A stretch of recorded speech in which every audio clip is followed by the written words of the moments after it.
Welcome to All Things Green. I'm Shelby, here with my co-host Anton to discuss a variety of topics from across the sustainability universe. Anton, how are you today?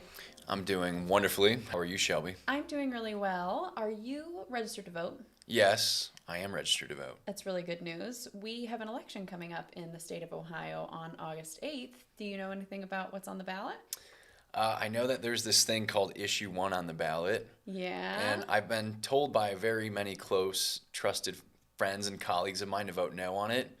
But honestly, I don't know like the nitty-gritty details. Yeah, I think it's important for us to talk about. We know that we're not focusing only on Ohio here, but it is a state that is facing a crucial election. It's where we live, and I also think that this sort of thing could replicate itself in other states. So talking about what's happening in Ohio hopefully will have some broader implications.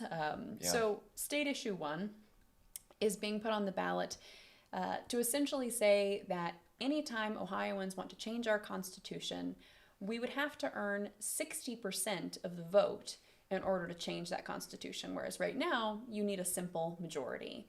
So what does that really mean? It means minority rule. It means that your vote doesn't really count as one vote anymore if you're in the majority, because you have to overcome the minority voter in order to make change to your own Constitution. Yeah. We should be in charge of our government with our votes, with our tax dollars, and this undermines democracy in Ohio. There's a great organization out there called One Person, One Vote that's really talking about voting no on State Issue 1 and how important that is. Another thing that would have to change is that to put a ballot initiative up, organizations would have to gather signatures from registered voters in Ohio, which they already do, but right now they have to get those signatures from half of Ohio counties, and State Issue 1 would make it so that those ballot measures would require signatures from every single Ohio county. All 88, huh? All 88. That'd be pretty tough. It's really tough, and so it makes it harder for you as a citizen of Ohio, a registered voter and a taxpayer, to have a say in what you want represented in your Constitution. So we at All Things Green are advocating for no on Issue 1 for the state of Ohio.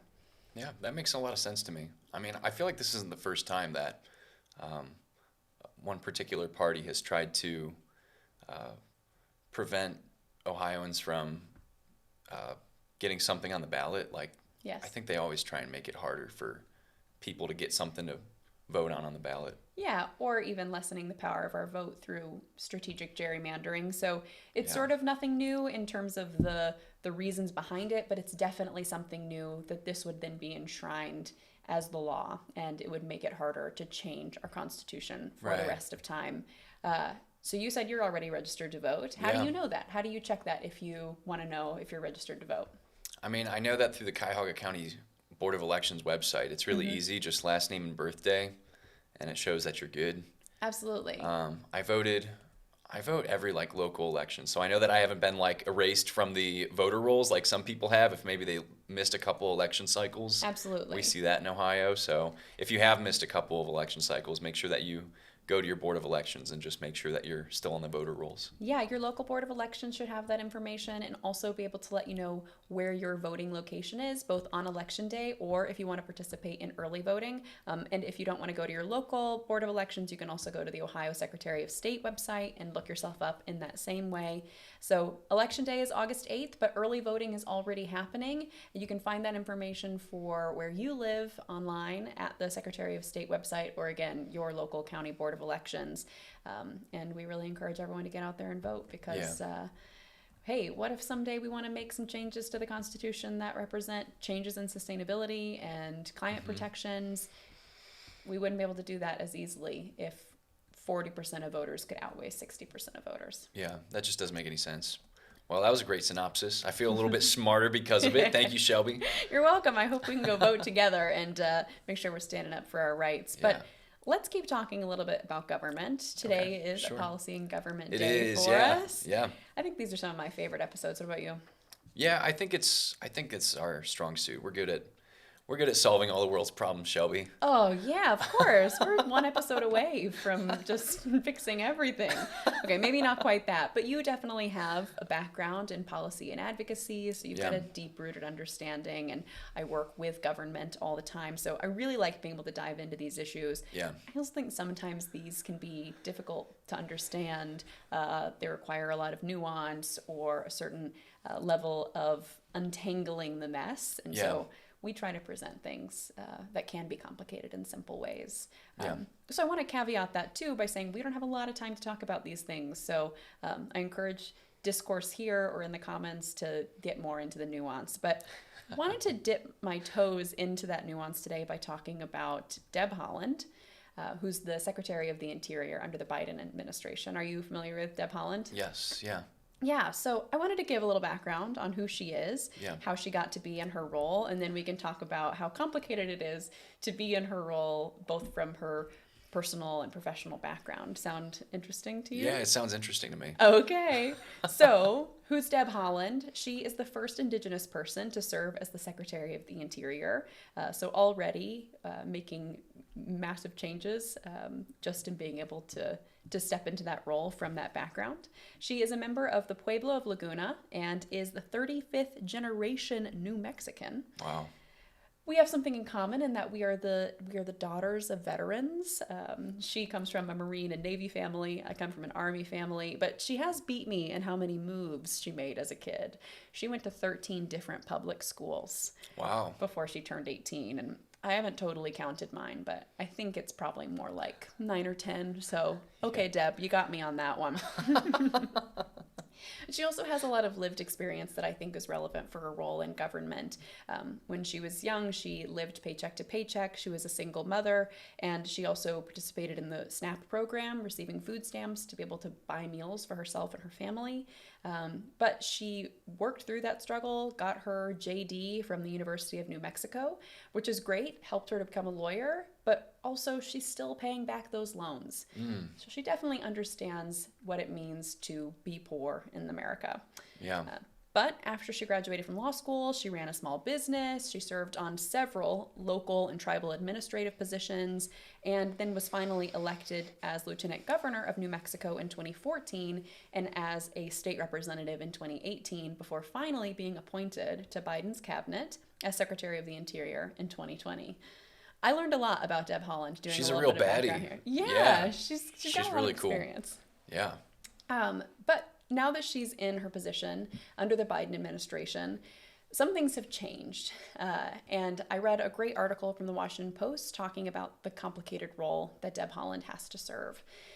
So when she was a member of Congress, she stood up for the environment and Indigenous communities. And as the Secretary of the Interior, she's definitely still doing that. But she's also a representative of the overall Biden administration, which means that she has to align with what the Biden agenda is.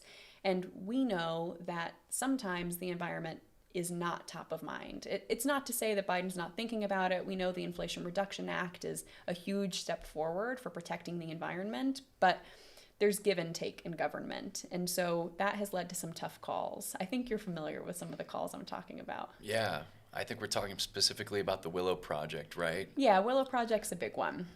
I think that is one example that can help us understand the complexities here. So we talked way back when we talked about the debt ceiling that the Willow Project was going to be able to move forward. This is a pipeline project in Alaska, and when Deb Haaland was a member of Congress, she actively pushed back against the Willow Pipeline project. She didn't think it was good for Indigenous communities. She didn't think it was good for tribal land. She didn't think it was good for the environment. And so she was public about her opposition and sent letters in opposition. Yeah. Now, of course, as Secretary of the Interior, she has to think in a different way. And so she's actually come out in favor and is pushing for this project.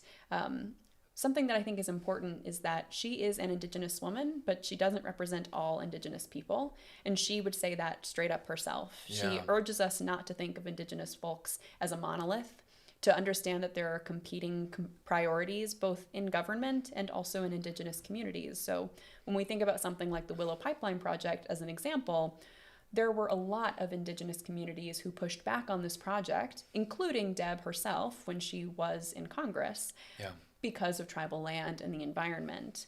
But now, as Secretary of the Interior, she's also meeting with groups who are Alaska Natives, who are saying things like, we really need these jobs here.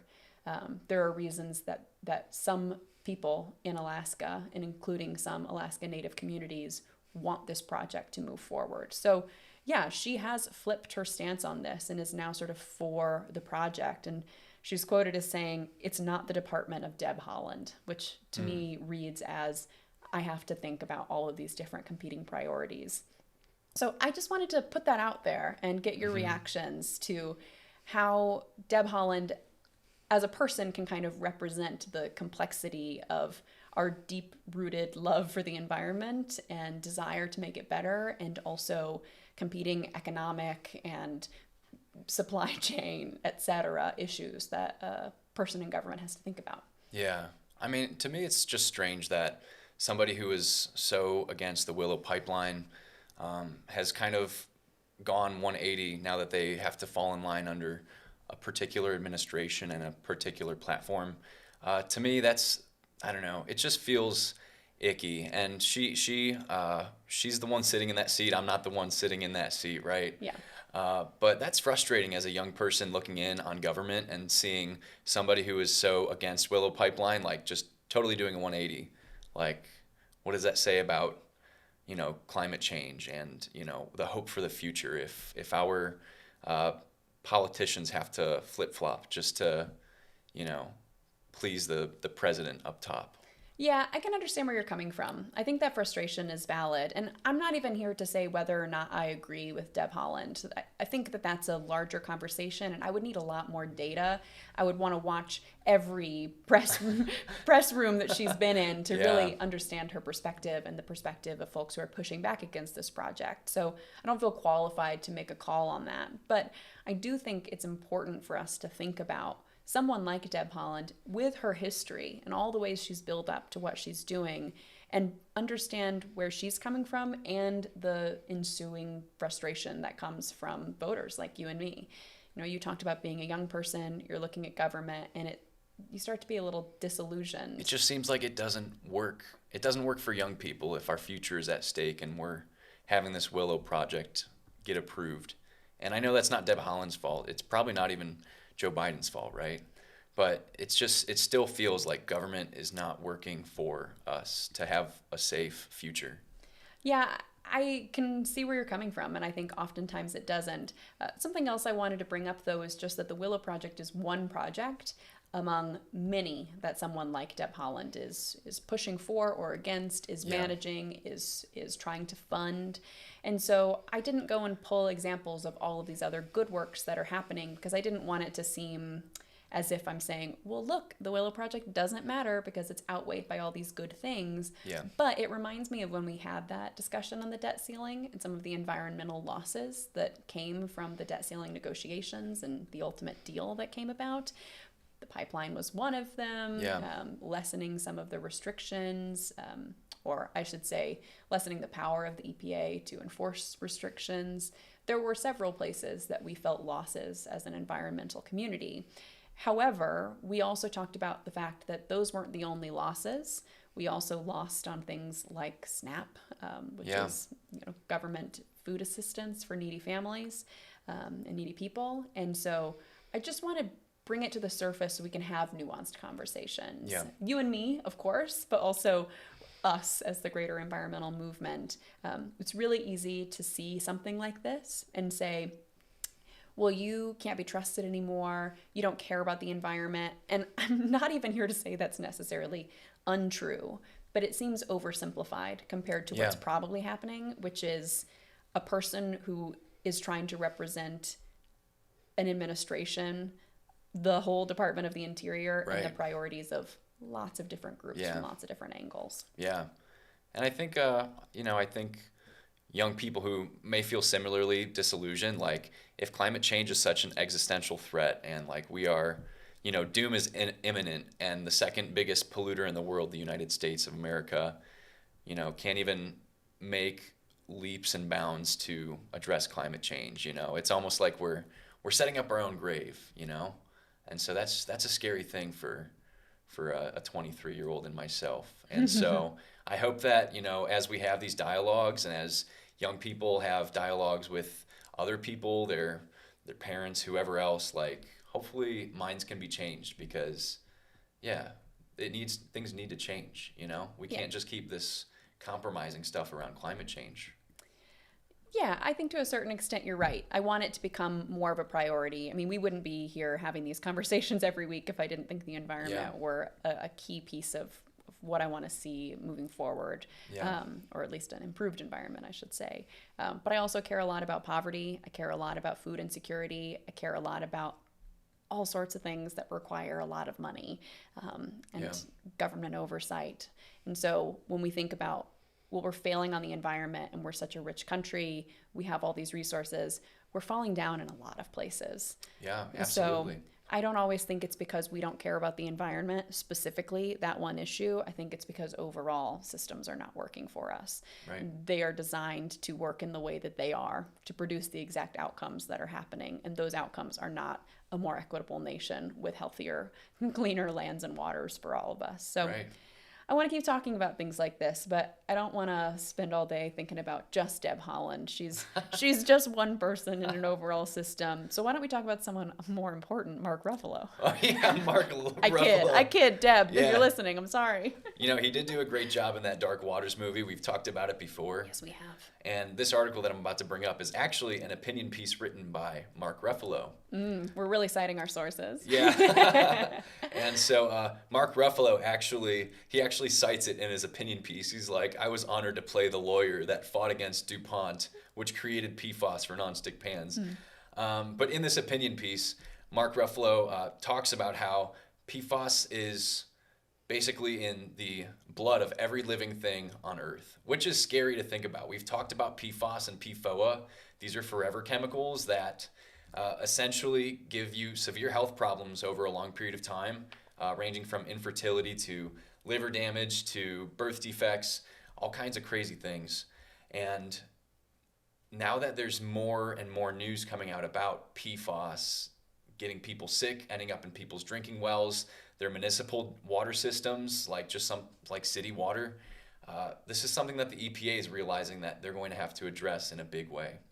And the Biden administration has done a little bit around that. They're currently pushing for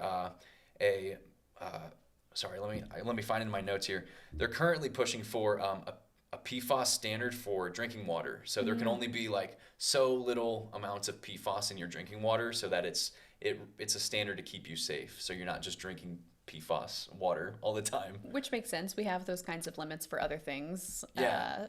And I think you might get to this, but you talked about it being in our water, et cetera. Like, isn't it in all of us? Don't we essentially have evidence that every person has a certain amount of PFAS in our blood? Like 99 point something is in, like, PFAS is in all living things. And basically Mark Ruffalo is urging Joe Biden to, quote, I will quote him, to face down the polluters and their lackeys in Congress. He's calling on Joe Biden to say, you got to tell Congress that when it comes down to it and you have to regulate PFAS, make sure that there's no loopholes for these forever chemicals, because it's destroying communities and making them sick. Let Congress know that if there's a bill that comes to his table, make sure to veto that if there's like a poison pill in there, Yes. No compromises on this. Reminds me of that Halliburton loophole that you talked about in other segments, talking about other forms of pollution. Yeah, exactly. And that's exactly what Mark Ruffalo is worried about. He's worried about we're going to regulate certain aspects of industry, but the really big elephant in the room is the thing we're not going to touch, because industry is benefiting from not being regulated. Yes. And like you brought up, the Halliburton loophole, fracking is not regulated under the Safe Water Drinking Act, which is just craziness. That's craziness, right? Yeah, it's pretty bonkers. It's bonkers. And so the last thing I want to say about this is other countries have taken steps to introduce policy and pass laws to protect their citizens from PFAS and other forever chemicals. We've talked about the show on the show before. Canada has made sure that no PFAS is coming into the country or being produced in the country.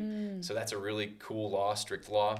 But we're also seeing places in like the EU that are actually having their companies that create PFAS, they're actually creating it in America. Like they do not want it over in Europe. Oh, so that's their version of the loophole. Yeah. They still want those products, They're but like, they'll just make it here. Just make it in America. Fair enough. They're not gonna do anything. But I'm hopeful. We see settlements with companies like 3M. They make the Scotch tape and. Oh yeah, I did one of their half marathons once. Oh yeah, yeah. They produce those kinds of products, and they have to pay $10.3 billion over 13 years to remediate public water supplies where PFAS has contaminated these public water supplies. So I think that with these court cases kind of leaning in the right direction, hopefully Congress and policy will also follow and make sure that remediation and reparations are due to communities that have been destroyed by PFAS. Absolutely. So. Yeah, I don't like the idea that it's living within me. Yeah, me neither. It's gross. It doesn't feel very good. I have a really silly question, though, for you. So PFAS are invented for nonstick pans. That's what I'm hearing. What I've basically only ever cooked with nonstick pans. Yeah. How do you make an egg without one? I'm dead serious. You've never done it in like a stainless steel with the PAM or whatever? Never. No. See, PFAS is just part of our everyday life. You could do cast iron. Okay, great. Yeah. I meant this seriously because I want people who are sitting at home going, I need my nonstick pans to know that there are alternatives, and I just don't know what they are because I have only ever had nonstick pans. I grew up on nonstick pans. Teflon is a big one. Like that's the little T symbol in the center. Yeah. Those are popular. They're cheap, and they have PFAS in them. What I've kind of tried to do in my own life is just get nonstick cast iron skillets. They're just cast iron. They season. And they're really cheap. You could just find them on Facebook Marketplace for like, a few bucks, honestly. So don't even bother buying new ones. Like, so we're gonna go vote, and then on the way home we'll hit up Savers and we'll pick up a couple of cast iron skillets so that I can stop literally eating Teflon in my breakfast. Yeah, exactly. That sounds great to me. Yeah. Well, yeah, that's all I got. Thank you, Mark Ruffalo, for your contribution to the PFAS conversation. Yeah, and he'll be here with us next week. I'm kidding.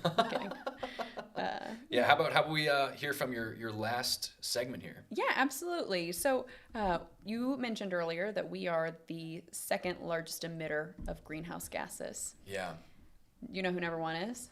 I don't. It's China. China. Does that make sense to you? Like when I say that, you're like, yeah. I mean, you always hear about like the smog and stuff. Absolutely. Right? So, I mean, that does make sense to me. Yeah, totally. So China's the number one emitter of greenhouse gases, followed by the U.S.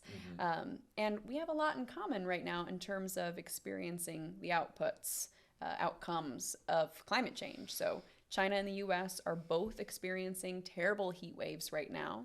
China has hit 126 degrees in certain deserts, and Death Valley in the U.S. has hit 128 degrees. That's pretty heckin' hot. That's pretty heckin' hot. And people in places like Arizona or my former state of residence, Texas, are suffering under weeks-long heat domes where temperatures are over 100 degrees for day after day after day. I mean, I lived in Texas 5 years and never experienced anything like what my friends and loved ones are experiencing in Texas right now. So we're seeing in real time the way the warming of the planet is affecting our climate. And another thing that we have in common is that the U.S. and China are both huge emitters, so we are both the causation and we're the outcome. But we're trying to work together a little bit. So the U.S. climate envoy, John Kerry, has recently been in China and met with leadership there to discuss joint efforts to slow global warming, which makes sense. The two of us are producing a lot of carbon emissions, and so it'd be a good thing for us to work together to reduce those emissions. It makes sense, yeah. It makes sense, theoretically. And obviously, since John Kerry is there, the U.S. is trying to make this happen. Kerry urged China to do things like curb the new coal plants that they're putting out or slow the production of methane in the country.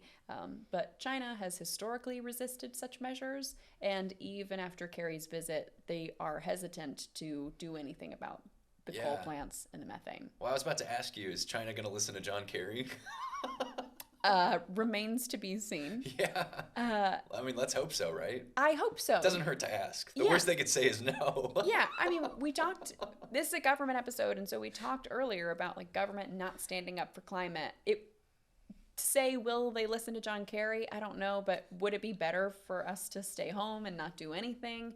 I think it's good that he's showing up and trying to make a case. We're seeing the impact of countries like the US and China on the whole world, so teaming up seems to make sense, or maybe not teaming up in the sense that we're doing it together, but that we're both agreeing to lower our emissions. Yeah. We also know that climate is global. So Canada has all these wildfires happening, and we in Northeast Ohio are experiencing air quality issues. So the climate issues in Canada are traveling into the US. Right. And the same thing happens with China's smog traveling into neighboring countries. I experienced that when I lived in South Korea, where there would be days when we'd be advised to wear masks because particulate matter was coming down. It's not that South Korea doesn't have any carbon emissions. Of course it does. It's an industrialized nation, but it's nothing compared to China. Countries like Mongolia experience similar things of smog rolling in. Yeah. So U.S. and Canada, U.S. and China are leading on this, on the production of greenhouse gases, but we're not even close to the same in terms of output. The U.S. emits 5.9 billion tons annually. China emits 12.7 billion tons. Wow. So that's over double what the U.S. is doing. Yeah, that's crazy. Yeah, and so we know that we're number 2, and we should take responsibility for that and work to reduce our emissions. But I think part of the reason that Kerry is there or was there is because even if the U.S. rolled back emissions tenfold, if China is still producing carbon emissions as they are, the globe will still suffer the effects of climate change. Oh yeah, for sure. But I wanted to throw this out there. Why do we think China's emissions are so much higher than everywhere else in the country? What's like your initial instinct reaction? I mean, everything I see has made in China like etched into it. I mean, that's got to be it, right? They make everything for us. That's a big part of it. So yes, I mean you're right. At least that's a piece of the puzzle. So we can sit here and say, we're number 2, that's bad, but at least we're not as bad as China. But I think that doesn't paint the whole picture. Yeah, doesn't sound like it. As you mentioned, China is producing products for the US and other countries around the globe because it's cheaper to do it there. Right. That's not all products. It really depends on the industry, but they grow food that we consume, and they produce things that we then use in our day-to-day lives. We're kind of outsourcing our carbon emissions. It reminds me of when we talk about things like carbon offset and how that's sort of a greenwash. Like you can't emit a bunch of carbon and then protect some land that was actually always going to be there and say like, look, now I'm net zero. I feel very similarly about how we take responsibility for the carbon emissions coming out of the US. I don't think that's not true. I don't think most people in the environmental movement are saying like, well, we're just fine because China's the real problem. But there is that comparison of, well, China is more than most of industrialized nations combined, but all those nations benefit from things that are made in China. Right. Yeah. We're always buying new stuff, and that kind of contributes to it. I think so much of the emissions could be cut if we were to maybe just reuse what we have and not buy so much junk. Honestly. Yeah. Or things like we talked about the coal mining and how Kerry is trying to push back on coal mining, but we're mining for all sorts of metals that also go into things like electric cars. And so we have to be thoughtful about this bigger picture. I mean, that's this is sort of full circle, right? Because we started by talking about trying to think about the bigger Yeah. picture. And I'm thinking about that again here, of government being thoughtful about working with China, but also acknowledging where we are contributors to China's output. Yeah, absolutely. I'm not trying to lay the blame on the US or the rest of the Western civilization as the sole emitters, or that China wouldn't do this without us. But we can't just step back and say, well, Yeah. you're really the problem. Right. So I'm glad that Kerry went there and was starting these conversations, starting to work towards some progress. I'll be interested to see what happens with that, but Yeah. we won't know for a long time. These talks probably won't produce any results in the next, in the immediate Yeah. future is what I mean. We Yeah. don't know today what's going to come from that. Yeah. I mean, if you ask me, I feel like U.S. should do a better job leading by example. Like, if Yeah. we are the leaders of the free world, or so to speak, whatever, that's what the president's called anyways. Like, I don't know. I just feel like the U.S. could be doing so much more to take a leadership role on, like, green energy and stuff. And, like, yeah, I don't know. Food for thought. I completely agree with you. It came to mind for me when I pictured our climate envoy going to China and Yeah. saying, here are things you could do better. Yeah. And then coming back to a country where we also could be doing things better. Yeah, way better, right? Way better. We could be doing way better. Yeah. So I'm glad the talks are happening. But Me too. I'm glad John Kerry went over there. Yeah. But it remains to be seen what kind of action we will take from that. And Yeah. hopefully we can report back on what we learn if any action plans are put into place. Absolutely. Awesome. Well, thank you so much for discussing all things green with me today, Anton. How about you let everybody know how they can keep up to date with us? Absolutely. If you'd like to stay connected to us, be sure to follow us on Instagram and TikTok at One Planet Media. That's ONE1. And if you'd like to rewatch full episodes, check out our YouTube channel, All Things Green Show. You can find all of our sources from today's episode in our show notes. We'll be back at the same time next week to bring you more news. Thank you for being a part of the global sustainability movement.